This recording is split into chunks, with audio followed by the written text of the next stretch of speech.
Gopal, bathroom வரை வந்துட்டீங்களா கோபால்? லதா, நாம 2 பேரும் சேர்ந்து ஒரு குழந்தை பெத்துக்கலாமா? கோபால், நடக்காது. அது மட்டும் நடக்கவே நடக்காது கோபால். கல்யாணம் பண்ணிக்கிட்டு தான்.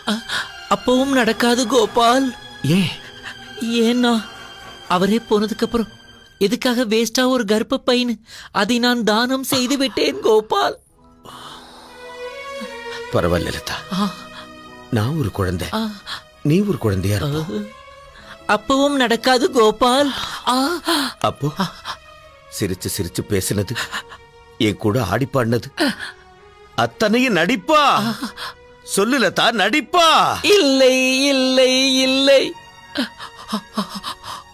ஆமாம் கோபால், ஆரம்பத்துல காதலிக்கிற மாதிரி நடிக்கத்தான் நான் வந்தேன். கொஞ்சம் நடிக்கவும் செய்தேன் கோபால்.